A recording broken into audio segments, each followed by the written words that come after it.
എന്ന് പറയുന്നത് കാർബണേറ്റഡ് ഡ്രിങ്ക്സിനെ പറ്റിയിട്ടാണ്. ചിലരുണ്ട് ഡെയിലി ഒരു കാർബണേറ്റഡ് ഡ്രിങ്ക്, കോളയോ പെപ്സിയോ മിറിണ്ട അങ്ങനെ ഏതെങ്കിലും ഒരു കാർബണേറ്റഡ് ഡ്രിങ്ക് ഇല്ലാതെ ജീവിക്കാൻ പറ്റാത്ത ആൾക്കാർ ഇപ്പോഴും നമ്മുടെ നാട്ടിൽ ഇഷ്ടം പോലെ ഉണ്ട്. അത് മന്തി കഴിച്ചു കഴിഞ്ഞാൽ അല്ലെങ്കിൽ ബിരിയാണി കഴിച്ചു കഴിഞ്ഞാൽ അവർക്കൊരു കോള വേണം, പെപ്സി വേണം. ഡെയിലി ഇത് തന്നെ കണ്ടിന്യൂ ആയിട്ട് പോകുന്ന ആൾക്കാർ ഒരുപാട് പേരുണ്ട്.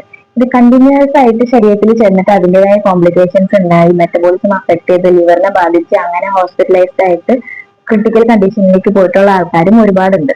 ഈ കാർബണേറ്റഡ് ഡ്രിങ്ക്സ് ഇപ്പോൾ കുടിക്കുന്ന സമയത്താണെന്നുണ്ടെങ്കിൽ നമ്മള് അതിലുള്ള കാർബോണിക് ആസിഡ് അല്ലെങ്കിൽ ഫോസ്ഫോറിക് ആസിഡ് ഒക്കെ നമ്മുടെ ടൂത്തിലെ ഇനാമലിനെ റോഡ് ചെയ്ത് കളയും.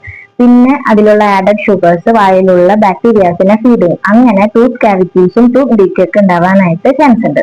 കൂടുതലും ഈ കാർബണേറ്റഡ് ഡ്രിങ്ക്സിൽ ഉള്ളത് റിഫൈൻഡ് ഷുഗേഴ്സ് അല്ലെങ്കിൽ കോൺ സിറപ്പ് ഒക്കെയാണ് ഉള്ളത്. ഇത് weight gain, obesity, insulin resistance, അപ്പോൾ ഹൈ റിസ്ക് ഓഫ് ടൈപ്പ് 2 ഡയബറ്റീസിന് ഇത് ചാൻസ് ഉണ്ട്.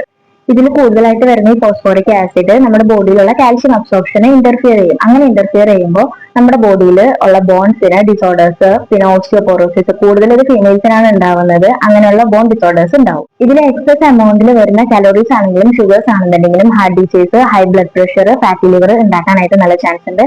പിന്നെ ഇതിൽ വരുന്ന ആർട്ടിഫിഷ്യൽ സ്വീറ്റ്സ് ഒക്കെ എന്ന് പറയുന്നത് മെറ്റബോളിക് റിലേറ്റ് ചെയ്തിട്ടുള്ള ഇഷ്യൂസ് ഉണ്ടാക്കുകയും ചെയ്യും. ഇതിലുള്ള ആസിഡും സ്വീറ്റ്സും അങ്ങനെ കമ്പൈൻ ചെയ്ത് വരുന്ന ഒരു ഫോം നമ്മുടെ ബ്രെയിനിൽ ഒരു ഹാബിറ്റ് എഫക്റ്റ് ഉണ്ടാക്കും. അങ്ങനെ ഇത് റെഗുലർ ആയിട്ട് കഴിക്കാനുള്ള ഒരു ക്രേവിങ്സ് നമ്മുടെ ബോഡിയിൽ ഉണ്ടാക്കാനായിട്ട് ഇതിന് പറ്റും.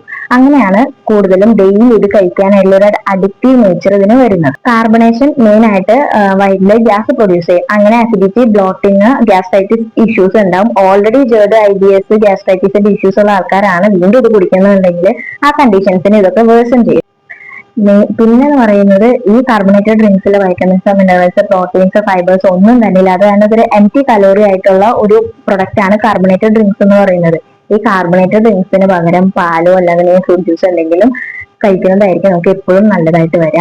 അപ്പോ ഇത് കുടിക്കാതെ ജീവിക്കാൻ പറ്റാത്ത ആൾക്കാർക്ക് അല്ലെങ്കിൽ ഡെയിലി ഇത് കഴിച്ചു കഴിഞ്ഞാൽ മുന്നോട്ട് പോകും അങ്ങനത്തെ ഒരു കണ്ടീഷനിലുള്ള ആൾക്കാർക്കൊക്കെ ഈ വീഡിയോ ഷെയർ ചെയ്ത് കൊടുക്കുക. കുട്ടികൾക്കാണെന്നുണ്ടെങ്കിലും ഇത് മാക്സിമം അവോയ്ഡ് ചെയ്യുക. ഒക്കേഷണലി എന്നൊരു ടേസ്റ്റിന് വേണ്ടിയിട്ട് കൊടുക്കുക എന്നല്ലാതെ കണ്ടിന്യൂസ് ആയിട്ട് അല്ലെങ്കിൽ റെഗുലർ ആയിട്ട് അത് കുടിക്കുന്നത് മാക്സിമം എല്ലാവരും ഒഴിവാക്കണം.